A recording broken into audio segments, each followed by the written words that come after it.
So City's gap is 11 points still, but as I say, significant for Manchester United. They go back to second, a point ahead of Leicester. Chelsea in fourth, a point ahead of Everton, who they play, as I've just said, next, and West Ham also in action on Monday. Look at Liverpool, still 4 points off the top four, and Tottenham can go above them if they beat Palace in our next game. But look at this at the bottom.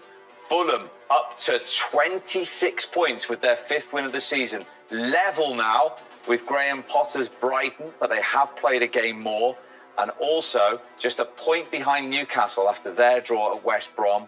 Brighton play Newcastle next. Fulham against Manchester City. Burnley on 30 points. West Brom after their draw still 8 from safety. Bruno, well done. What sort of performance did it need to come here and stop the Manchester City juggernaut? Oh, we all know it's always difficult to play against them. They are really good on the ball. They defend well. They are tough to play against. But today we do almost everything perfect, and the result is the most important. Is for our side. 2-0. We are really happy, but for now it's not about winning against City. It's now performing until the end of the season well and try to win every game. Did you get off to the perfect start? I don't know, because of course scoring in the first few minutes, maybe in the first minute, I think is perfect because City have to try a little bit more. You have more space to counter, and we know one of our threats, or if the big threat we have is the counter.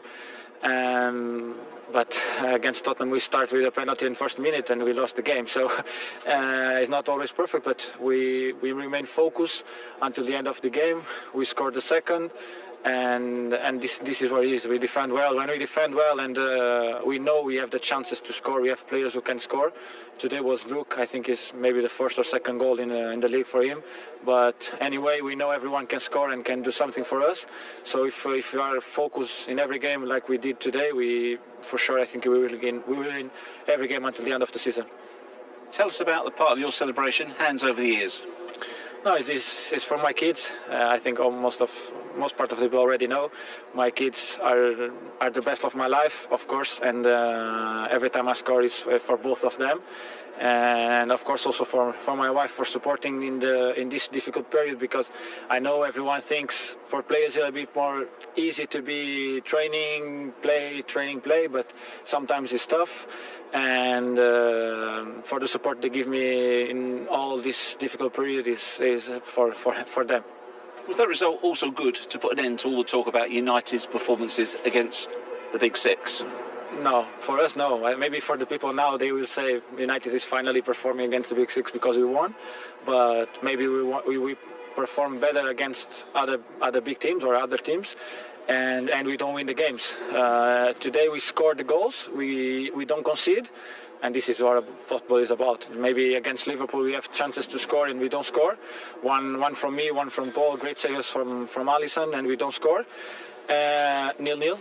Today we have 2 chances to score. We have some more, but we don't do really well. But the chances we have to score, we score, and we win the game. But maybe against Tottenham, against Liverpool, we have more chances and we don't win the game, and still we perform better.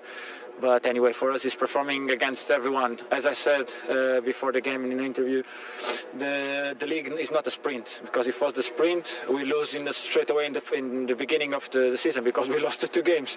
It's a marathon. It's a lot of games to go ahead now, and we have to do our best and don't think about others. Think just about us and winning our games.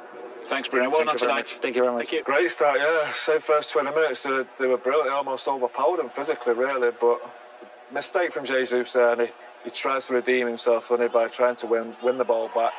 Unfortunately, I think we'll see, just catches the heel of Martial inside the box, and United have a penalty and take the lead. 33 seconds in, Michael. Yeah, this is the best angle, Steve, of looking at the incident. You can quite clearly see Jesus almost treads on Martial's leg and then trips over him as well. So I thought it was a definite penalty, much to his frustration. And then, the calm, regular man in Bruno Fernandes steps up and converts. I mean, I thought it was an average penalty, actually, and this is from this angle you can see why. I mean, the goal kick, that's quite a way away from the corner, and I only think it's the power that probably lets it squirm in, but I think me and Sean both looked at each other and thought, wow, could he have saved that? He got so much on it. What do you think, Sean? He hasn't saved any of his last 13 Premier League penalties. I'm not a goalie, but I personally think if you can get that much hand to it, you should be able to put a bit more on the ball. But like Mo and Paul said, I think the power most probably takes it past it. Did you have any qualms about the awarding of the penalty, just to clear it up? An editorial balance here from a Manchester City point of view? No, it's definitely a penalty. I won't be biased this time. But that's his keenness to try and win the ball back, and it's something that's benefited City normally, but this time he got it wrong and he got a penalty awarded against him. What about United right from the off, getting players forward and into City faces, Paul? Yeah, it was a surprise to us, really, because we expect them to sit back and play counter-attacking football, but right from the off they were very positive. As I said, it felt like they almost overpowered City in the first 15-20 minutes physically. They're getting bodies forward, as we see there, the penalty.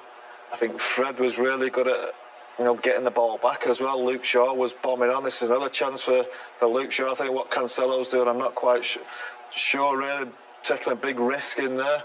But Fred's against 3 or 4 players here, and this is what he's good at. He's really good at getting against the ball, tackling people, and then passing to the players that can create. But that was the theme, much of the theme of the first 20 minutes. And here he goes again against De Bruyne. De Bruyne was so poor for that first half an hour especially. It's not something you're used to. So, but United have been very good first 20 minutes. They're going to have to put up with some more pressure in the second half. There's no doubt about that. But so far, so good. Do you think that caught City out, that approach right from the off? I do, yeah. I thought, I think we all sat there and thought, right, Fred, McTominay, they're going to sit back, they're going to defend deep, and they've got all the pace on the counter-attack. But actually, Manchester United went for the jugular quite early, put the pressure on, and won the penalty straight away. The only thing is, if you're going to score against Manchester City, probably the worst time was straight away, because now they've got 89 minutes to obviously try to penetrate. But no, great start for Manchester United, and it'll be interesting to see how they start the second half as well. Fernandes. 2-0, unlikely source, Luke Shaw.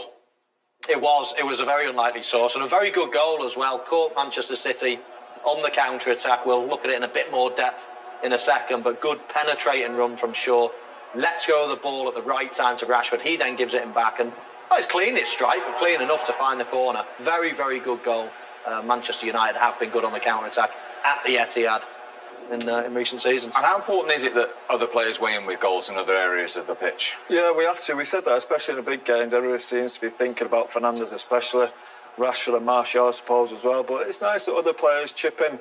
As Michael said, it wasn't the cleanest of strikes, but it comes to a few bodies as well. So, look, people need to chip in. If you're going to win big games, you're going to win against these big teams, go to City. You can't just rely on the same players all the time. And United today were very good and really deserved that. And as long as they get these players chip in, they'll win a lot more big games.